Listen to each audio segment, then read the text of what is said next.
guys, welcome back to another video, and today I'm going to do my Premier League predictions for the 2021-22 season. So let's get into it.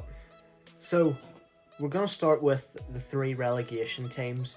Before I get into this, obviously I'm recording this a week after the Premier League has started, so we've already seen one game week, but I'm going to try my best to stick with my original decisions before the league started.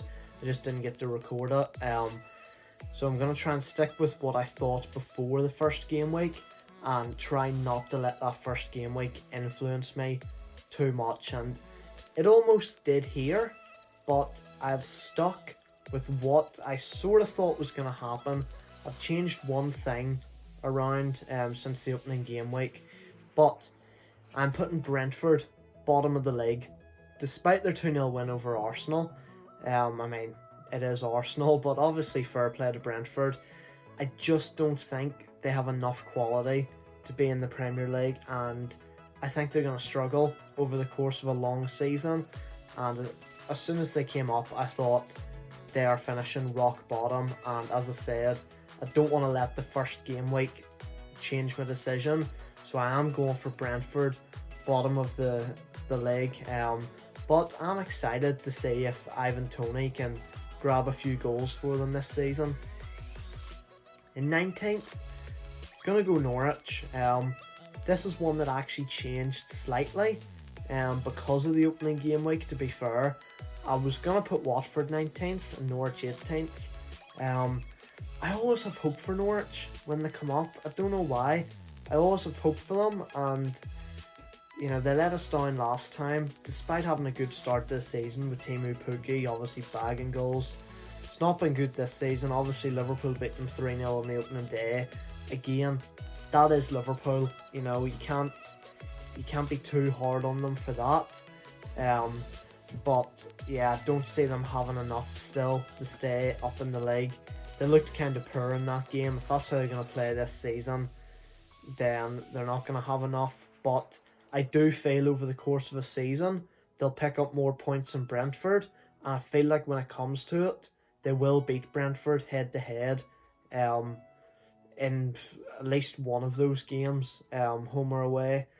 And to me, they were good enough to win the championship last season over the course of a long season again. But if you're good enough to beat Brentford, you know, to finish higher than Brentford last season, you can do it again here. But again, I think both teams are going down.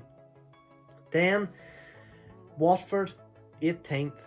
Again, I was going to put them 19th, second bottom, but they got that win on the opening day. I'm going to put a little bit of faith in them, but not enough to stay in the league. Talks of Sarr wanting to leave, possibly go to Liverpool. I just don't think they have enough to stay up, you know. Troy Deeney up front is not going to bag you enough goals to stay in the Premier League, so I still think over the course of the season they're going to struggle. The opening day was a great result for them, same with Brentford, but I'm not going to let that change my decision. I think the three newly promoted teams are going to go back down, but I was very, very close after the opening day results to putting Watford 17th. But I'm going to stick with what I originally thought, the three new teams to go straight back down. Now, we're kind of heading into the dead places in the Premier League, filling out the rest of the bottom half. In 17th, I'm going Southampton. The team I was very, very close to putting in 18th, or swapping them with Watford, because I feel like they're very, very close to going down. I'm just going to put a wee bit of faith in them that over the course of the season they'll be able to pick up points against the likes of Watford, Brentford, Norwich, and those will be the games that keep them in the league.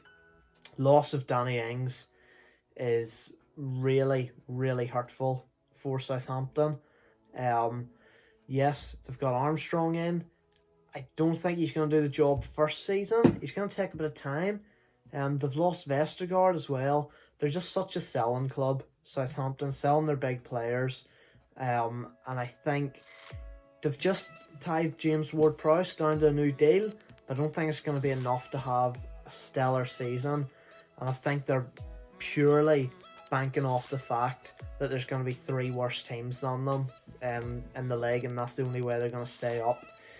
16th, I'm going to go Crystal Palace.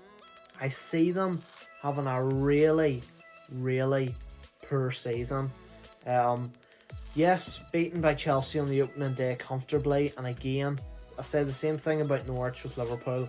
They are playing Chelsea, so you can't be like, that was brutal.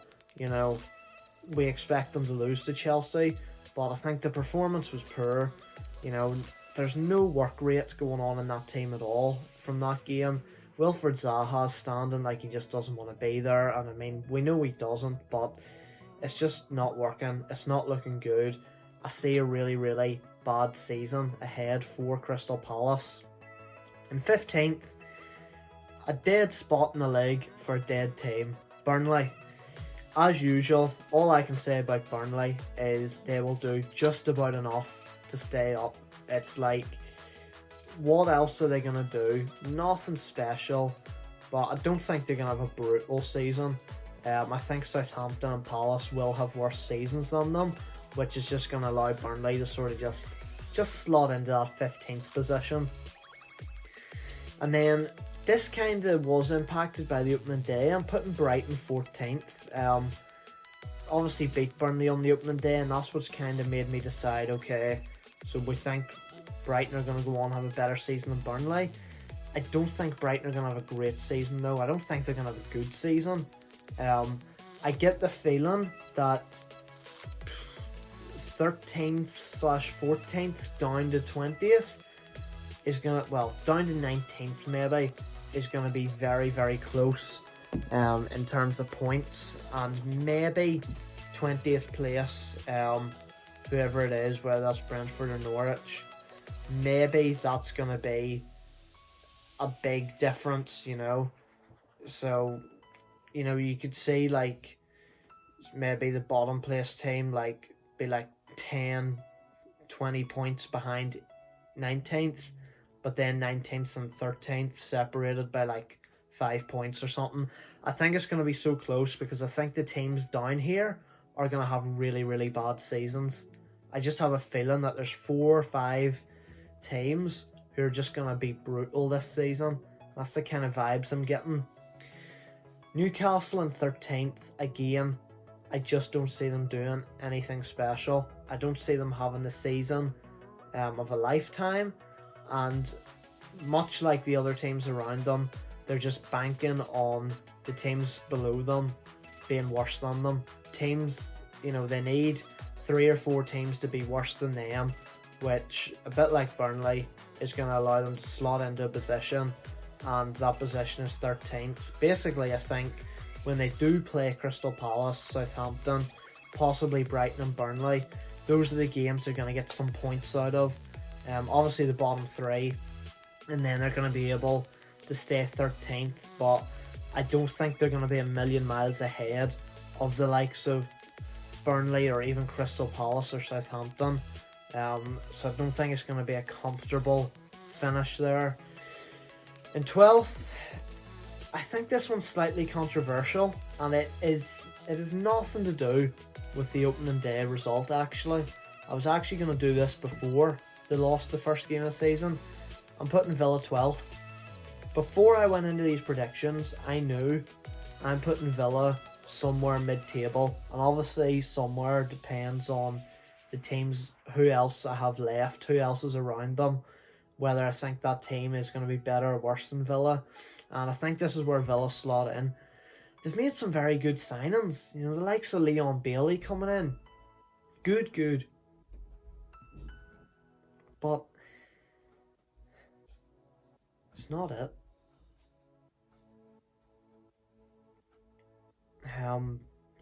I think Grealish is too much of a mess. To be honest, I think 100 million is not gonna get them the finish that they need. So I just have the feeling they're gonna have a really, really like basic season. I think they're just going to have an average season and finish sort of mid-table. Wolves in 11th. Again, I just don't see them doing much. I don't see them pushing for Europe anymore, but all I can say is they're not going to have a bad season. They're not going to be struggling, so they'll just sort of slot in at 11th.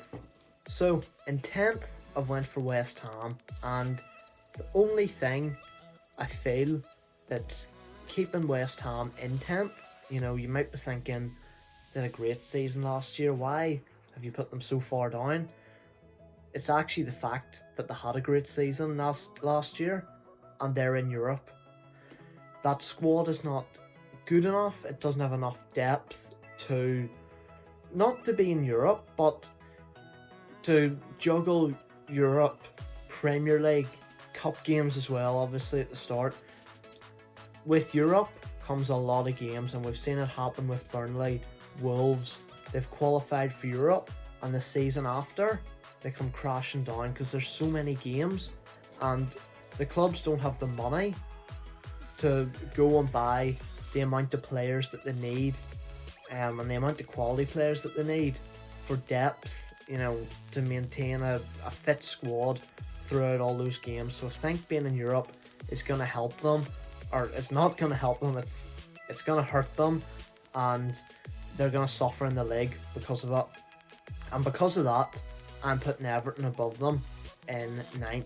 I feel Rafa Benitez's first season, he's going to come in and do a job. Rafa knows what he's doing. So on top of doing a good job, and West Ham struggling, that puts Everton in 9th. If West Ham, were to drop out of Europe early, which they could, maybe you get Everton in 10th and West Ham, focusing on the league again, can finish above them. But at the minute, I'm going to go West Ham in 10th because they're going to have so many games. Everton in 9th because Benitez is just going to have a good season, but 9th is a good season for Everton. They can't expect any higher because they're not at that level. They're not good enough to finish any higher. Doesn't matter what manager you get in, the team's not good enough. But I know Benitez will do a good enough job, and he will get them in the top half. So Everton 9th, and then in 8th, I'm going to go for Leeds. I don't see any second season syndrome with them. I believe Patrick Bamford has just signed a new deal. I have faith in Leeds to have a good season again, and finish solidly in 8th, and that's all I can say about them. Solid season. I think they'll get 8th. And in 7th, I'm going Arsenal. I believe that's a Conference League spot nowadays. They're not going to have a good season, but I don't think, as I've said, I feel like the teams below are going to have brutal seasons. I feel like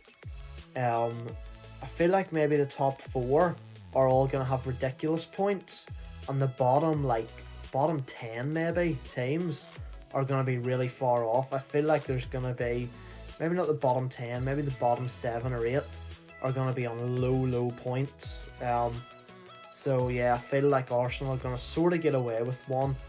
In that, obviously West Ham aren't going to be performing this year in my opinion, but they do need to be careful, because all it takes is for someone like a Leeds to play really well, and they've got that conference spot, and Arsenal could easily drop below them. But for now, I think teams around them, teams below them, just kinda won't do enough. They'll be slightly off it, slightly behind them, and it'll allow Arsenal to steal that Conference League spot. But obviously, again, even by Arsenal standards, it's not a great finish, but I think that's really the highest they can expect this season. So 5th and 6th now, Europa League places, and in 6th, I'm going for Arsenal's rivals, Tottenham. Bottom line, they're just not good enough. It looks like they can't even handle the Conference League at the minute. They're 1-0 down to Pacos de Ferreira at the minute, after the first leg. And I'm putting this out now. Harry Kane or no Harry Kane, they finish 6th at best.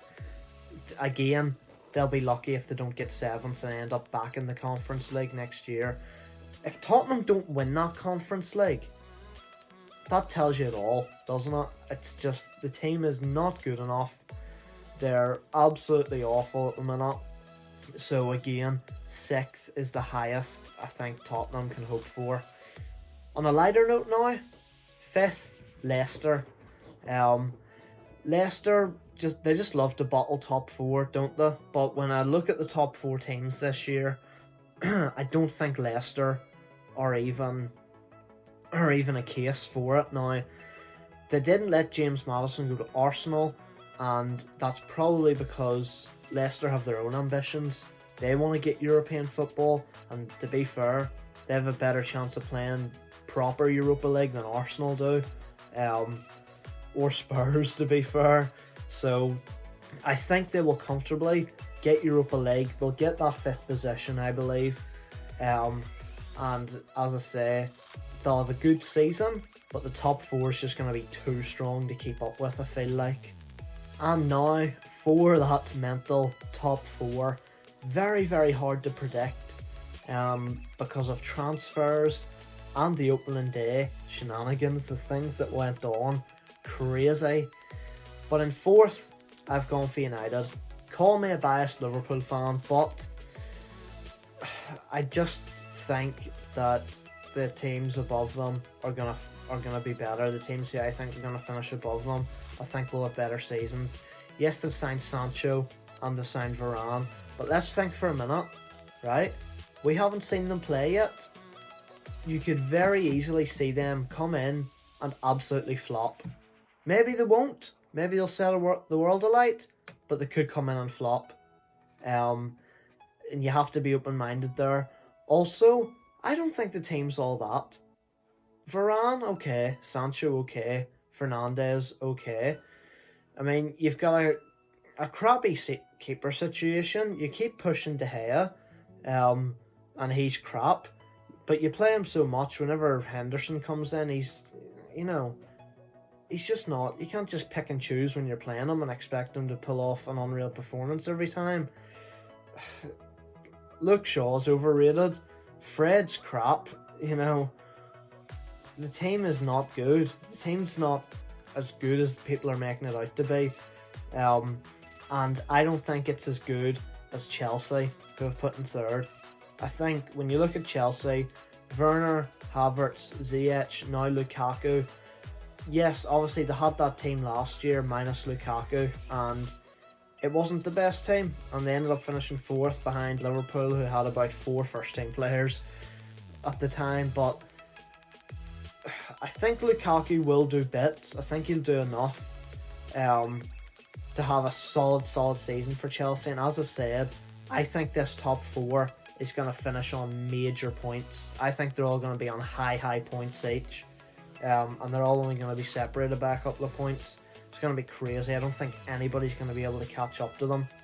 But I still don't feel like the team chemistry is there. And obviously, based off last season, how can you say Werner's going to do bits? I don't know.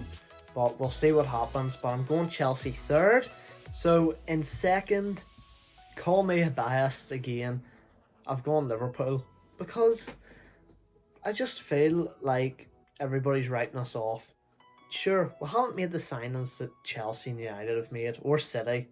We've only signed Kanate, but the players we've got coming back too. Last year, we finished 3rd.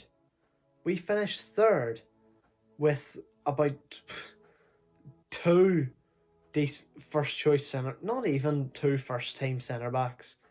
Nat Phillips and Reece Williams. Come on, like the players we lost, the players you had to move. I mean, everybody's just writing us off. Everybody's like, oh, having Van Dijk back's not gonna change anything. You aren't just gonna win the league just because Van Dijk's back. I'm not saying that, but I feel like we've had one off season because we've had so many injuries, and people are just like, nah, they're finished now. It's not going to change anything. And this is when Liverpool start to play. Whenever people are sitting there saying, nah, they're finished, write them off, they're not good enough, that is when Liverpool start to play, and that's when they start to play their best football. So, I'm not saying we're going to win it, but I have faith in us to get second and still have a very good season. And that leaves us top of the league. I was tempted to change this, kind of based off the opening day too. I'm still going to stick with City, because before the league started, City were favourites. City is who I was going to go for, so I'm going to stick with them for now. I've heard a lot of people saying if City don't get Harry Kane, or if City don't get a striker in general, they don't win the league. They've lost to Spurs on the opening day. I don't think they're going to mess the whole season up. I still think they're going to have a ridiculous season, as always. I think you can agree that if they don't get a striker, it's not going to be easy for them. But I just don't feel like Chelsea, for example, are going to have a good enough season to win the league. Because you're relying on City to mess up loads and Chelsea to have an absolute banger. I don't think you're going to get that sort of, this distance apart. It's going to be more level. City might mess up a wee bit. Chelsea might play pretty well. But at that level, City's still the better team, and I still expect them to go on. I have hope in us. I have hope that if City mess up, we push on and we just have a class season. Who knows? But if I'm going for who I think is most likely to win it, that has to be Man City, and I can't say otherwise. So that is it for my Premier League predictions for the 2021-22 season. Let me know in the comments below how many I got wrong, and if you are annoyed at my predictions, let's just remember I didn't pick Liverpool to win the league, so that's fair. Thanks for watching, hope you enjoyed it, and I'll see you next time, guys. Cheers.